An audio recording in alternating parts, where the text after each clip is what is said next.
Welcome to the Choice Lifestyle Podcast. I'm your host, Nastasha McKeon, founder and CEO of Choice Juicery, author of Plant Food is Medicine, and naturally a health, wellness, and mindfulness enthusiast. I believe that happiness is a choice, and I built my company upon this ethos. This show is a platform where we will discuss all things health, wellness, and mindfulness in hopes of inspiring you further on your journey. We will be sharing inspiring stories, health, wellness, and mindfulness hacks, as well as anything else pertaining to living your best choice life. My hope is that you may hear something on every episode of this podcast that will genuinely be of value in your life. Welcome back to the Choice Lifestyle Podcast. I'm your host, Nastasha McKeon, founder and CEO of Choice Juicery, and author of Plant Food is Medicine, an incredible cookbook with over 100 plant-based and gluten-free recipes, some choice favorites as well. This episode, as well as every other episode, is sponsored by Choice Juicery. If you want to support the show, you can do so. If you're lucky enough to live in Southern California, you can support the show by visiting us at any of our 7 locations. We have 6 here in San Diego and 1 in Orange County, down in San Clemente. If you're not local to Southern California and you still want to support the show, you can do so by visiting us online at choicejuicery.com, where we ship many of our incredible products, including my cookbook, as well as our entire line of elixirs. We're shipping our greens powder, Power Greens, all your daily greens and prebiotics, some protein all in one scoop. We also ship our superfood protein. It's a complete protein. And our super seed granola, which is the best granola on the market. Our entire line of elixirs, some of our nut butters. If you haven't had cake batter, almond butter, you haven't even lived yet. We are also now shipping our Super Loaf. The Super Loaf is a really special bread that we created out of a need. I wanted to add avocado toast to my menu like everybody else in San Diego and Southern California. I wanted to have an avocado toast on my menu at my cafes. And of course, I needed to find a bread that fit into my nutritional philosophy. I shipped breads in from all across the nation, trying to find one that fit into the philosophy, which means it had to be organic, it had to be gluten-free, it had to be plant-based, and of course, it had to be good. It had to taste good. And after searching high and low all over the place, I was unable to find a bread that fit into all of those parameters. And so I decided I had to create my own. And I didn't have an extensive background in baking, certainly not baking bread. It took us a year in the making, and eventually we developed what we now call the Super Loaf, the bread that makes it okay to eat bread again. Highly nutritious. It's packed with nutrition. There's protein in there. There's omegas. There's fiber. I mean, what bread on the market is actually good to eat, right? Normally the bread is, inching in the nutrition, but in this case, the bread itself is the nutrition. You can actually eat a slice and it is good for you. So give that a look online. Don't just take it from me. We have many reviews online from some really satisfied customers. So if you're interested in supporting the show, order yourself a pack of Super Loaf bread. Today's guest is Kierstie Payge. She happens to be one of my favorite yoga teachers. I know you've heard me say that before. I had one of my other favorite yoga teachers on the podcast already. I have 2 yoga teachers that I absolutely adore, that I take classes from every week. And I literally look at their schedules to figure out when and where they're teaching and go to their classes because they just happen to be the best teachers, in my opinion, in San Diego. This particular teacher, when I came back to yoga, I stumbled upon her class and it was so incredible. I had taken a hiatus from yoga after having my last kiddo. I was off of yoga for like 7 years, and I stumbled back into a yoga studio in Encinitas and fell into both of these yoga teachers' classes in that week that I found yoga again. And Kierstie's class was something I'd never experienced before. It was free flow yoga, a new style of yoga that I'd never experienced. There aren't many teachers in San Diego that teach this particular version of yoga, if you will. And I absolutely fell in love with it. I got totally hooked. I love it. And then obviously learning a little bit more about Kierstie and her story, her journey with yoga. She initially, got into yoga as a teenager to heal her body after being a competitive national level gymnast. And she went through some rough times in her young, adult life, and found yoga again and helped to heal in many ways through yoga. She brings the spiritual practice back to yoga, which is also different to some of the classes that I've been exposed to in the past. And so really excited to have her on, hear her journey with yoga, talk to her about this particular style of yoga, yeah, just dive in with her. So let's get her on here. Kierstie Payge, thank you so much for joining me today on the Choice Lifestyle Podcast. Well, thank you, Nastasha, for having me. It's an honor to be here. I'm excited to talk to you. Absolutely. So I invited you on because, well, you're one of my favorite yoga teachers. I only take 2 yoga classes, and one is yours and one is Donnie's. And I literally will look at the schedule. I'm like, oh no, she's not there. I'm not going today. Um, of course, all yoga is good for you, and there's value in all yoga classes. But I happen to be absolutely obsessed with and addicted to your class specifically. I think and correct me if I'm wrong, but I think I've heard you call it, is it free flow? Is that the style? What's the style? Yes, so it comes from a lineage of 7 doorways developed by Johnny Kest, and it's called Freeflow. So Ah, it's really just such a fun and lighthearted way to move your body, but that still stays rooted in like the ancient traditions and tools of yoga. So it's kind of all of it, right? It brings you back to the wholesome practice, but it also has this edge of it being like new and fun and the mixture of the music and the dancey movements. But it is originally rooted in Ashtanga, so it does still have that structure. So for me, I could go on and on about it because it's a style that has changed my life and the way that I teach, and actually the way that I live my life as well, because the way that this style was set up was not just for like a physical asana practice, but truly to be like a metronome for the way you live your life. I don't know if you know this, but I had like a 7-year hiatus from yoga. I became pregnant with my youngest, who's now 7, unexpectedly. And at the time, I was only a year into my yoga journey. I had just found yoga, and I was taking these hot yoga classes at Mantra Studio that's no longer around. And I was falling in love with it and finding my place in the yoga world. And then I became pregnant, stopped taking the hot classes, and kind of like stopped going to yoga in general. And years later, a girlfriend of mine invited me to Astea. And I came, I think, first to Donnie's class and then next to your class in the same week. And I remember leaving your class and talking to a friend and being like, yoga's changed. Like yoga's different now. Yoga evolved while I was away from yoga, but I didn't have the words, the understanding that it was a different style of yoga that you were teaching. I just knew whatever that is, I love it. And the reason why I love it is because, well, many reasons. I love how you incorporate the music. I love how the flows are oftentimes, and I don't say this in a way to deter anybody, they're challenging in a way that makes you not able to plan ahead and be in your head. Like the transitions go from one thing to a different, they're very difficult transitions oftentimes, but it's so good because you can't plan. I literally can't be anywhere else but on my mat. I can't be thinking about something that happened before I walked into class. I can't be thinking about the meeting I'm about to go to after class. I literally have to be present, because if I'm not, I'm gonna like I'm not gonna be where I need to be. And you also kind of open it up sometimes. You give us a structure and then you say, now flow it out. And you know what to do, trust your body. And if you don't know, like, go with it, it's okay. You don't have to be perfect. You don't have to, follow this set structure. You give us a guideline and you kind of let us go. And it's just so beautiful because it forces me to be present, which to me is the goal of yoga. Yeah, I love how you said that. And it's so interesting how you took this hiatus and then came back and say that it's changed, because it's interesting when we look at yoga in the West and how it's been interpreted.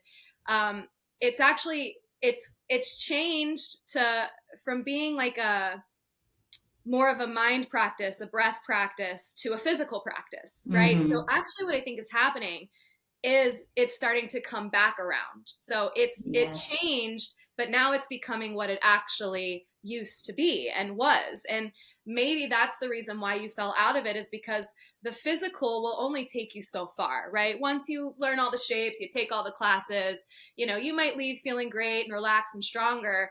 But was there something that really resonated and literally changed the way that you think and act, and changed your literal conditioning from the practice, right? The Yeah. teacher is there not just to take you through an asana practice, a physical practice, the teacher is there to turn you back to yourself. And I think that this style just continuously brings you back into like your own knowing, your own intuition.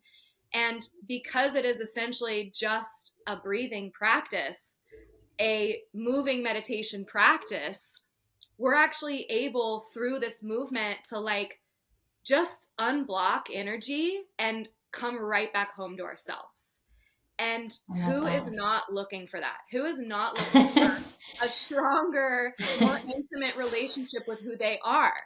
And if they're not looking for that, they should be looking for that. They should be, or they're not to the point where they need to yet, and they will be eventually, right? Yes. I mean, I think the theme of yoga teachers, yogis in general, people that find the practice is they find it when they need it. They find it when a time in their life is either a really big struggle, a rock bottom, or they just really need something to shake up and disrupt their life.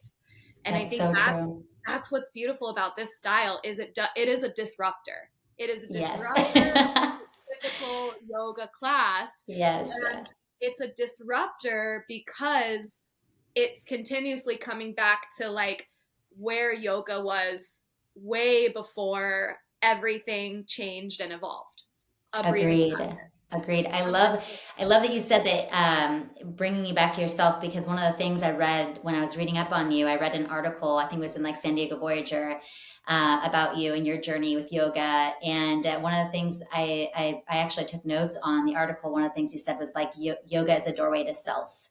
And it's so true. And that's exactly what I'm finding now. As you said, the evolution of yoga, I couldn't agree more. I do feel like it became about, how cool is your yoga mat? What Lululemons are you wearing? And what I love about these classes, especially at Estea, the ones that I like are they're candlelit. So you go in and like the room is dark. I'm not looking around. I don't know what your mat looks like. I don't know what Lululemons you're wearing. Like, it's not about any of that. And I love that so much. And it's also not about like, well, how am I doing this? How do I look compared to that person? We're not looking around. We can't even be thinking about that, because we're going to get lost. Like I really do have to like come back to myself. And so I agree with you. That has been the evolution that I'm now seeing and getting to experience. I think I'm back in now like a year and a half or something. And it's been a beautiful journey. And I want to hear more about how you found that particular style of yoga, but then also just your story, because I think your first yoga class you went to was when you were a teenager, and you became a yoga teacher pretty early in life as well. And so I want to hear, what led you to yoga. I know a little bit because I've read up on your story. It's a really cool story. So yeah, I want to know about your story, how you found yoga, to share it with the audience. I also want to hear how you fell into this specific teaching, because this is such a cool and unique style. I think I heard you mention before, there's not many teachers in San Diego that practice this particular style of yoga, and it's so unique. I want to share it with other people. I love it. Oh, this is my favorite thing to talk about. So first, I want to touch on something you said before we move to my story and everything. You talking about like in the candlelit rooms, right? Where it doesn't matter what everyone else looks like. I think what's really important for people to remember is that most of yoga is completely invisible to the eyes, right? It's a very internal practice. It's something that's happening within. And Johnny got rid of all of the mirrors. Johnny Kest, the guy that started this lineage, got rid of all of the mirrors in all of the studios, because what he saw was that people were making it about the form. They were making it about what it looked like externally, when in essence of what's happening inside is we're just moving energy. We're just decluttering. We're unveiling the layers. We're dropping into those deeper seated things that we hold within. So yes, the physical, it can look beautiful. You see Instagram posts,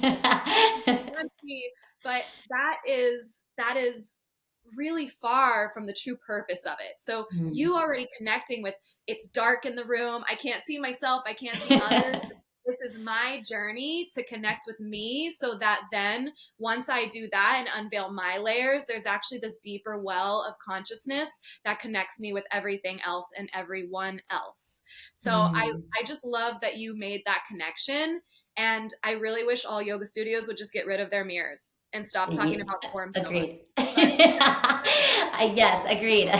Let's put out a petition. yeah, I know, right? Let's just get rid of the mirrors and let's make it Yes. like Yes. let's put it all on the mat. So okay, yeah, my story. So I grew up, I was a gymnast my entire young life. I was a competitive gymnast. So I was already very connected to my physical body for so long. But then, when I was about 16, right when, you start like growing up and, your body starts changing, and you kind of need to decide like, am I gonna continue in sports or am I gonna like be a normal person was my decision. It was like I either Yeah. do gymnastics 24/7 or I like go to my friend's birthday party. And Right. I made that decision. I made the decision to move away from gymnastics and kind of live a normal teenage life. But my body was, you know, pretty, I don't want to say broken, but after so many years of really hardcore conditioning and working, um, my body had some stuff, there were some things, my ankles, my wrists, my back. And so my mom took me to my first yoga class, and she also wanted to keep me physically active. She wanted to keep me doing something because Yeah. going from all of that structure to going to freedom, I went through a little bit of like hey, I'm free now. Uh-huh. I don't need to listen to anybody. And Uh, at that age, especially, right? That transition from girl to woman is such a tricky stage in our lives. We could have a whole nother episode on that specifically, but oh, when I'd you're already making that difficult transition from girl to woman, and your whole world changes yeah, from complete structure to total freedom. That's like, absolutely. watch out. And that's exactly what it is. And, I don't think us like young teenage women get enough credit for how big of a transition that is. I mean, So so true. much changes. And really, at that stage of my life, going from so much discipline, which was really the masculine energy of my life, Mhm. then to being so free, which was the feminine energy of my life, I didn't know where that balance was. Like, how do I continue to like, my body had always been my connector, right? And Mhm. now I was free and I was like, what do I do with all of this energy?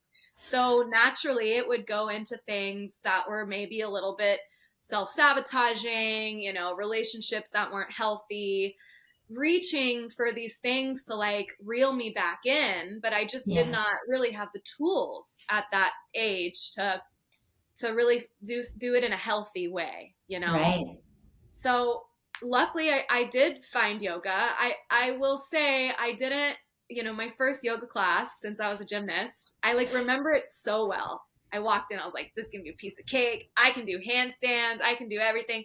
I was just like hitting all the poses perfectly.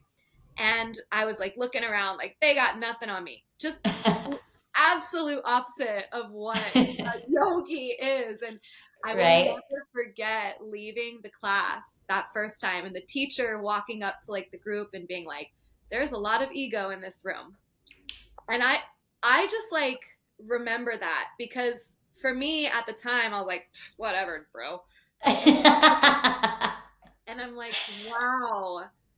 I was 16. We're almost all ego based at that time, right? We're Of figuring course. ourselves out.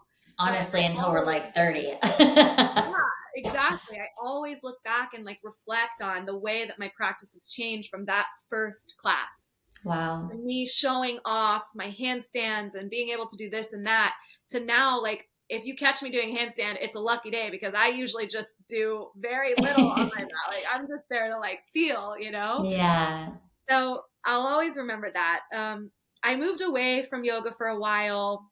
I did some other sports. I tried doing cheerleading. I just tried to stay active, but nothing ever really stuck.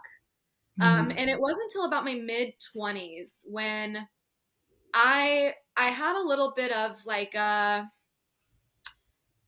was going through one of those times in my life where I was kind of breaking down everything around me. I had moved away from home with my boyfriend at the time. I was kind of becoming this new person, this new woman. I didn't really know who I was. Um, I had been kind of pushing things down emotionally for some years, like we Mhm. tend to do. Of course. And it all came to the surface. Wow. And I had a pretty big outbreak of anxiety, kind of induced by this scuba diving accident that I was involved in, kind of like set me into this like spiral of Wow. anxiety. Wow. Um, it was really of like a visceral response, and I didn't know what was happening then, but I can look back now and see that it was just all of my suppressed emotions coming up Right. at once. Absolutely. I read recently this book. I probably already mentioned it on a previous episode. The book was called Radical Acceptance. And in the book, she talks about how at some point the body's going to present the bill. Like we can eat it and stuff it down all we want, but at some point the body will present the bill. And it's so true, right? Whether that manifests as disease, depression, anxiety, but at some point the stuff we've been stuffing down because we've not really been taught how to deal with it and how to face it will absolutely, be presented at some point. So it sounds like that's kind of what happened for you. All that stuff had been stuffing down. And I always say, like, when an incident triggers you, so deeply, and the incident itself doesn't seem to merit the reaction or response you're having, more likely than not, it's like there's a history underneath of that. There's, I'm always like, ask yourself, when have you felt this before? When have you felt this before? When have you felt this before? And keep going back until you can, like, uncover all the times you felt this in your life, because you'll start to see that, oh, I'm not that upset about this one thing. It's actually all of these things that I haven't been looking at, coming out at this one thing or person. It's so true. And I think a lot of us, I mean, we all have our different personality types, but for me, I was definitely like an avoider. I would always Mm, kind of like run from the feeling. If it came up, I would distract myself, right? And there comes a point in time where you've avoided for so long that you can't hide from it anymore. And totally. it's right in your face. And for me, and I think that shows up in many different ways for people. For me, it was in anxiety and panic attacks. Wow. And it started with, since it was like a scuba diving like accident that kind of fueled it, which was my breath, right? I felt like I could Yeah. not breathe underwater. Wow. I came out of the water and it was literally like this rebirth. Like when I think about this, I'm like, this is crazy because I came out of the water and I was like reborn into the world and I had to relearn how to breathe because I had Wow. been so disconnected from learning how to recalibrate my own nervous system, just listen to my body, tame the fluctuations of my mind. I was so separated from that when I came out, I was having these panic attacks where I felt like I couldn't breathe. And for me, it was like this. I mean, now I can see this mirror of me having to just like relearn the most basic human expression to be alive, which is just take deep breaths. Breathe. Down, right? So Yeah. I had this experience in Thailand and I had been practicing yoga very like one off on occasion. Okay. But as soon as I had that first panic attack, I was talking to the dive master about my experience. And he was like, I have the perfect thing for you. My wife is a yoga instructor. She's going to meet you tomorrow morning at sunrise. And she's going to take you through a yoga class and a meditation class. And I was like, whatever to get me out of my head right now because I'm Yeah. freaking out. I feel like I'm dying. And anyone that's Wow. ever experienced panic attacks, it can feel like that. And it's a very scary experience. So I met her that next morning and she led me through a meditation and breath work and a yoga class on this beautiful hill looking out over the ocean. And it was the Wow. first time in like the last 2 days that I felt any sense of peace and calm. And these panic attacks were new for me, and they were coming like a couple times a day for the last 48 hours. And that day, I did not have one. And when I got home after that trip, because the anxiety continued, but when I got home, I said, I have to start a yoga practice. I have to start a meditation practice because whatever happened in that moment, like, will save me from whatever is going on in my head right now. That's amazing that you made that connection. It's interesting to me. It reminds me of that story, and I'll slaughter it if I try to tell it. But like this guy, he's like lost in the in the winter blizzard, and he stumbles into. Eventually, he's like, God help me, and then eventually some people come by and they help him out, and he ends up telling the story later at a bar or something. He's telling the guys like, I don't believe in God. And he's like, yeah, one time I prayed for help. I was stuck in a blizzard. And the guy's like, well, you're here. Surely you must believe, you know? And he's like, oh no, that was just some people came by after and, you know, saved me. So it's like the disconnection from like, what That you was prayed for help, you got help. That was the help, you know? And so you made that connection, you know, you realized that I was having this panic attack and this thing put me in touch with my body and calmed my nervous system down. I need to do more of that. Like that was an answer to a prayer. That was you know, the help that I was looking absolutely. for. So many times the help shows up and we just like, no, that's not it. You know, that's not the thing. Yes, and that was like a common theme throughout my yoga journey so far is these they come kind of like covered up in something else, but they're Mm, always a sign. They're always something like sending you somewhere on your journey and taking you to that next like layer of who you are.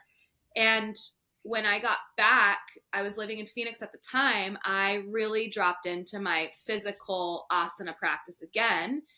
And I started meditating for the first time. And my first sit in meditation, I'll never forget it. I sat for like 3 minutes and I sat in my car because I didn't know where else to meditate. I was like, I'm just going to try and meditate here, right? yeah. Sat in my car and I put on like some just music and I sat with myself for about 3 minutes. And the things that came up scared me to death.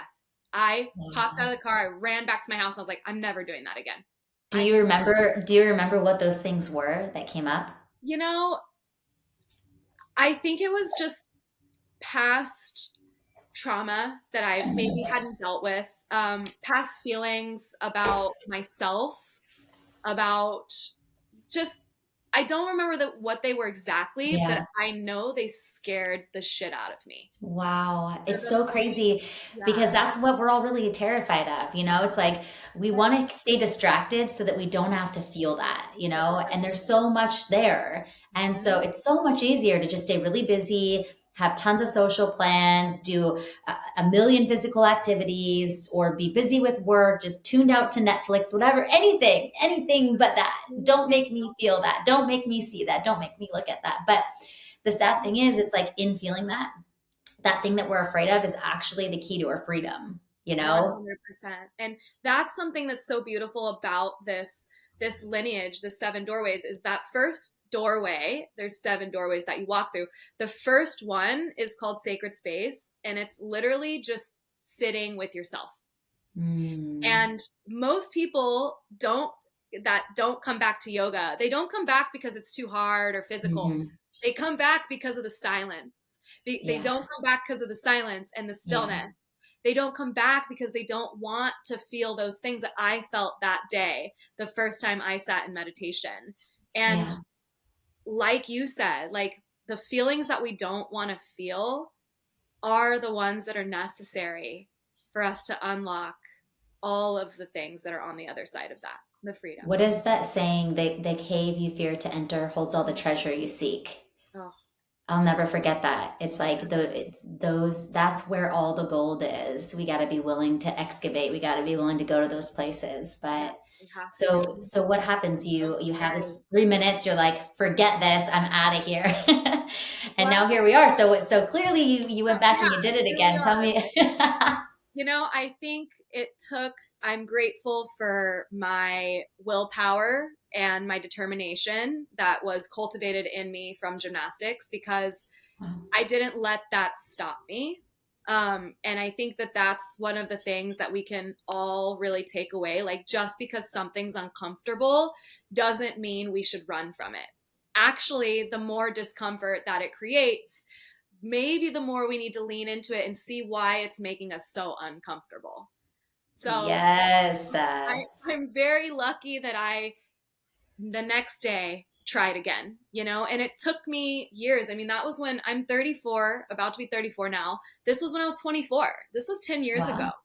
right? And I can just now say that the last 3 to 5 years, I've really, really honed in on my meditation practice, and it's become a non-negotiable everyday thing for me. It is the opposite of what it was. It used to scare me, And now it's the thing that brings me the most peace, because I've learned how to sit in all of these uncomfortable versions of who I am and who I was.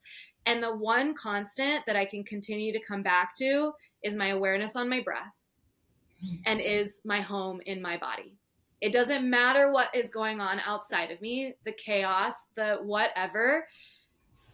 If you can come back to yourself and just breathe, you can move forward on to the next moment. And So it's powerful. truly a testament to, you know, the biggest wound in my life, I thought, were my panic attacks. The thing that created the most, that like they, at one point, I did not really want to live anymore and experience them anymore. I mean, it was nonstop. And it's really hard to get out of your head when you're in that place. But now I can see that I had to endure that. That wound, that cut in me is now my greatest gift. And I think that's where we can look at our life and see like all of the things that we thought made us less, hurt us, are actually our biggest gifts, just waiting on us to heal them, to see them, so that they can become what we serve now to others. So very true. I talk about this a lot. I don't know how much you know about my story, but my one of the biggest, I had a really crazy childhood, like probably one of the worst you can imagine. And I had one person in my life who kind of had my back, that was like I could count on and rely on. And when I was 11, she died, and it was really traumatic how she died. She had an autoimmune disease, and she was given a prescription to treat the symptoms. And the prescription, one of the side effects was heart failure. And she called 911 one night, thought she was having heart failure. They checked her vitals. They said, "You're fine." She demanded to go to the hospital, but because her vitals were fine according to their standards, they left her in triage. 45 minutes later, they come back. She died of heart failure. So hearing that story at that age about the most important person in my life, knowing that things were going to go from bad to a whole lot worse without her in my corner, it was a devastating blow, and one that I just like, my heart closed from that. I never let anyone back in again. It was like, love is dangerous. When you lose, it hurts. So don't open that door again, And in closing that door to that pain, I also closed the door to the gift that came from that pain. And the gift was, after she died, I had found this book in her room. And it was a book that she didn't get a chance to read, but the title of the book was How to Heal Yourself Naturally, What the Doctors Don't Want You to Know. And I remember being I'm 11, so I'm pissed off at the doctors, not realizing the whole system is broken. I'm like, what don't they want me to know? Like, it was a big conspiracy. And it planted a seed that, with, again, that, my heart closed, didn't really take sprout for a lot of years, but the seed was that food is supposed to be medicine. We're supposed to eat food with purpose on purpose. The father of medicine, Hippocrates, said, "Let food be thy medicine." And that was the first time I was exposed to that idea. So in my adult life, as I started to finally heal, right, enough painful situations, it's like your life, you'll keep being presented with more. You try to avoid the pain, but what's going to happen is you actually create more pain by trying to avoid the pain, because whatever you want to call it, the universe, your body, God, whatever, it's like, it's going to keep bringing those things up until you finally look at it. And so I kept going through these painful losses in my life, painful relationships over and over again, just so much heartbreak again and again and again, until finally I was like, okay, let's take a look at this. let's look at this. And when I did, I started to finally heal. And in healing, I saw that I had this like love and this passion for health and wellness that, as you know, has grown into what we know as Choice. And we've touched thousands of people's lives through Choice and through my cookbook and all the things and all the work that I've done. But that gift came with facing that pain. If I stayed with my head in the sand, I would have never been able to access the gift that came through the pain. So I completely agree with what you're saying. And I feel validated every time I hear someone else share their story of like facing their pain, facing what seems like so awful, panic attacks, when it's in your body and you can't escape from your body. It's like, I can relate to that feeling of like, if this is life, I don't want to live it. I don't want to be here. If this is what it means to be alive, and there's so many people that struggle with that. Right. But here you find this practice and this thing that gives you some peace, but that piece was going inward. The story of the bison, have you heard about that? How bison are like the only animal on the planet. And That I run haven't into the fact checked storm. this, but yeah, they run into the storm. Like We a storm also is get coming, most animals so run away, animals. but they go into it because they know the sooner they go in, the sooner they go out. And I'm always like, be the bison, Nastasha, be the bison. The only way Don't push, through is go through. in. Yeah, Yeah, the only way through is through. And totally. until we're ready to face it, it will chase us. It will chase So us, true. right? Until we're So able true. to just sit in it. And I think it sounds really scary, right? It sounds like, oh, I have this big trauma, all these things. I don't even know where to start. You start by just getting still with yourself. Mm-hmm. It's that simple. It's that simple. It's funny because I've done everything under the sun from, talk therapy to EMDR to hypnotherapy to, working in the Amazon with Shipibo shamans to like, I've done it all. And at the end of the day, the most powerful thing I found for my own healing was loving myself enough to be present with myself. And that means sitting here with no distraction and feeling whatever comes up. And that's been the most powerful tool in my healing journey. In the 15 years I've been trying to heal from a very traumatic childhood, that's been the one thing. And it's the simplest thing, but it's also the hardest thing for people, right?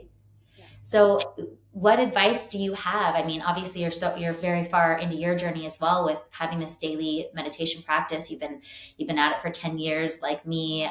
I've been at it for years, and it wasn't until September, I think, of 2 years ago where I finally was like, okay, every day without exception. I've been trying dabbling in meditation for years. It's like it finally something for me clicked, and it was like every day, no exception. Hell or high water, I will meditate every day, and my life started to really Really change. change. Yeah, that if you talk to any frequent meditator, this is what they will tell you. Once I decided to do it every day, my life started changing. If that's not enough reason to just give it a go, I don't know Yeah. what is. But I think that the advice, if there is advice, or I don't even know if it's advice, like the suggestion is to Mm, ask yourself, like, to pick your hard, right? And like that's such a cliche, but it's so true. Like, do you want to have this? It is hard to build discipline to say every day I'm going to sit in meditation, I'm going to get a movement practice in, and I'm going to journal. And those are going to be my three things that I do every day, no matter what. That's hard every day, even on the days you don't want to.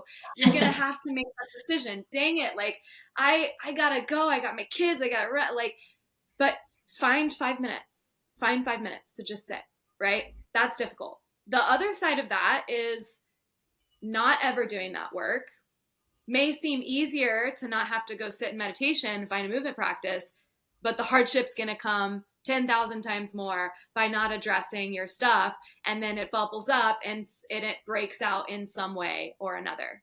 So I totally. think the suggestion is to just look and see, like, what's worth it to you, right? Look at your life and find something that you can devote yourself to for you every day.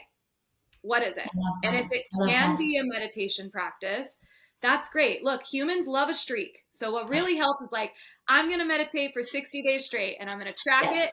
And that's going to be my thing, right? There's 30-day Yes. challenges. We love a Yeah. good streak. Yes. Give yourself that. Let yourself lean into that and be like, this is going to happen for 30 days. And then just take inventory of how you feel. Also, on the flip side of that coin, it takes a long time to rewire our conditioning. Yes. Deep-seated beliefs are going to take longer than 30 days. So if you don't feel a huge change in 30 days, that's okay too, right? Notice the small changes. Celebrate the tiny things of like, oh, every time I meditated, like I just felt like it's something for myself. Nothing's changed crazy, but I just did something for myself.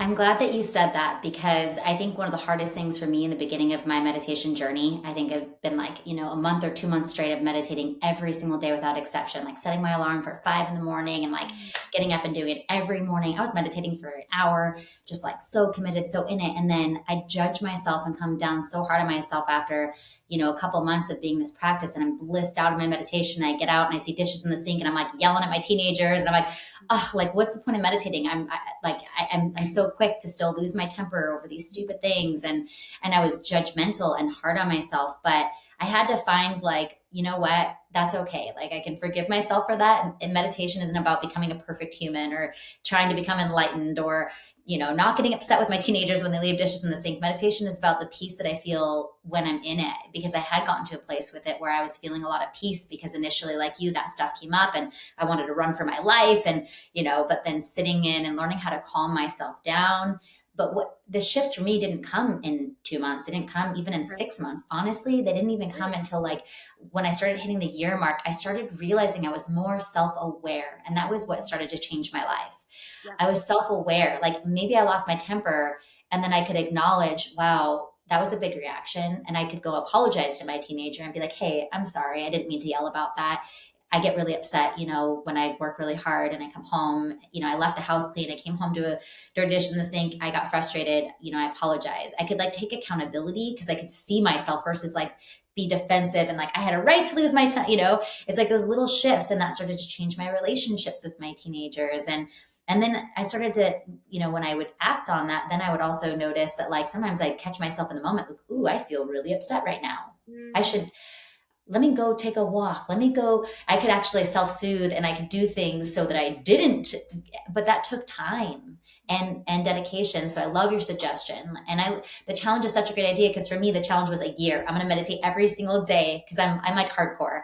I like to go big. So I went for a year. I said every single day, no exception. And I made it the year, but yeah, there were times when I wanted to give up because of that feeling that, like, I should be enlightened by now. Things aren't happening, right? And well, and I Yeah. think that's such an interesting concept. Like, if you went to the gym one day, right, and the next day you were like, I'm not ripped yet, I don't have a six pack, like, Yes. even weeks, months, like, meditation is like a training ground for your mind. Like, it's like the same thing. It's like the gym for your mind, right?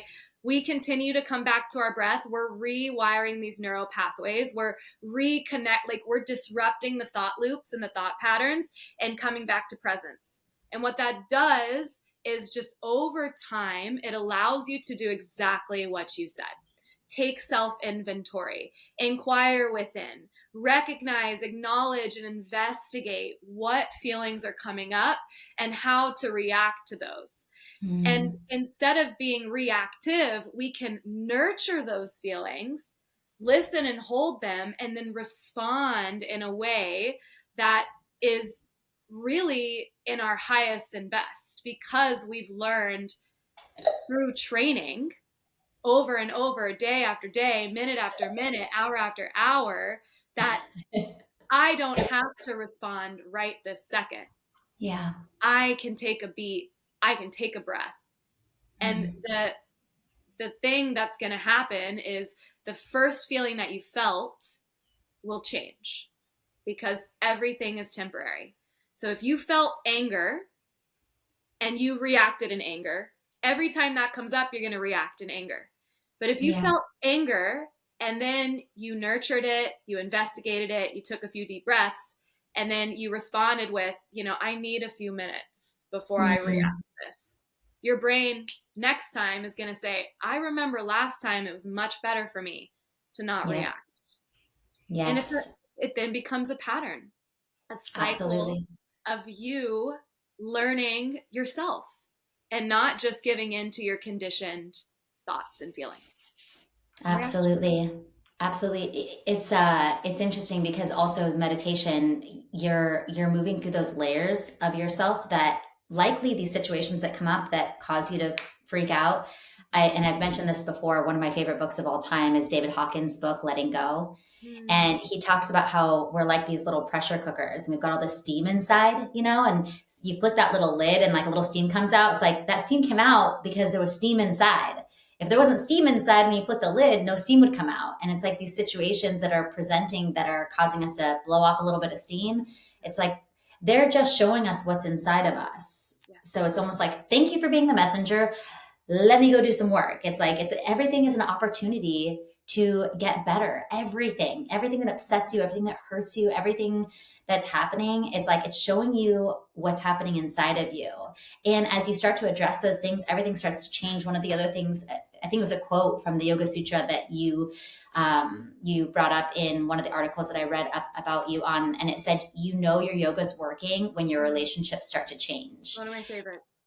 I loved that. I was like, oh, that's so good. And when I read that, I was like, I got to reflect, because I'm in such a different place today, 2 years into, being back to yoga and meditating every day and, making better choices for myself. And as I, on this side of things, I can look and I'm like, wow, my friendships are so much better. The quality of relationships are so much better. My relationships with my kids, like everything is so much better. Everything has changed. And I'm like, oh my gosh, 2 years, it took, it wasn't going to happen in 30 days. It wasn't going to happen in 60 days. But like 2 years later, I can look back and I'd be like, wow, my practices are working because I can see it reflecting in the relationships that I have. Oh, I love this topic because that's one of the things that resonates with me the most, because what our relationships are actually have nothing to do with the other person. Like, our relationships are the way they are because of our reflection onto these people, right? And through our yoga practice, we really do start to realize that. We start to realize that we project all of our own stuff on other people, right? Like, if someone comes to you and is sitting with you and talking with you, most likely the last thing that they really need in that moment is for you to dump all of your advice on them. What they really need is for you to just be present, to just be present with them, to hear them, to listen to them, right? Not to then project yourself onto them, unless they ask, of course, right? And I think that when your relationships start to change, it's not because other people are changing. No one else is doing the work you're doing, right? Maybe some of them are, and that's great. And maybe you're growing together, but it's because you're changing. So the way that you show up in your relationships then change. You can be more present with people. You can stop projecting your stuff. You can stop taking things personal. I mean, one of the four, right? Yes. Personal. It's not about us. It's always about like our projection onto others. We are all just mirroring each other, right? And we're feeding off of one another. So when you start to change your internal landscape and the way that you react to others and project onto them, that's when those relationships really start to become meaningful and beautiful. And also you see the relationships that maybe are not in your best service, right? And the ones that, hey, every time I talk to this person, I leave feeling like they didn't hear a word I said.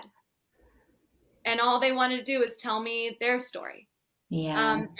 And then we learn how to be very particular with who we share our energy and our time with. And that's such an important part of this too. Because another really important aspect of yoga is learning how to contain our energy, right? We're using prana, life force, like all of the energy centers. Like, we're literally just learning how to use our given energy systems to live the most vital life as possible. So when we're dumping our energy out into different things and different people and different situations and partners, and we're really taking it out of us before refilling it. So when we learn how to like give just enough, but also have relationships that give back to us, we restore that equilibrium, that balance, that equanimity that we're all searching. Yes, so good. I love it. Well, thank you so much for being on today. I feel like I got a lot of value out of this conversation. I'm sure our listeners are going to get a ton of value. I definitely am going to have you back on again, because I feel like I could have talked to you for 3 hours. There's so many subjects we could have spiraled off on. And so, yeah, we'll have to definitely do this again. But thank you so much for saying yes and for introducing yourself to our community. And thank you for saying yes to taking an unconventional path and following the pursuit of your heart, which is now inspiring so many people. Thank you so much for listening in. If you've enjoyed this episode, I'd love it if you could leave a review so we can reach more people. I might even share your review on future episodes. If you go to the link in the show notes, you can find and sign up for our newsletter so that you're notified when a new episode comes out. You can support this show by purchasing anything from the Choice Juicery online shop at choicejuicery.com. Or, of course, if you're lucky enough to live in San Diego, you can visit any of our 7 locations here in San Diego and Orange County. And please feel free to connect with me on social media at Nastasha McKeon. That's NASTASHAMCKEON. Don't forget that extra S. Or you can connect with us at the Choice Juicery Instagram at Choice Juicery. Thanks again for listening in.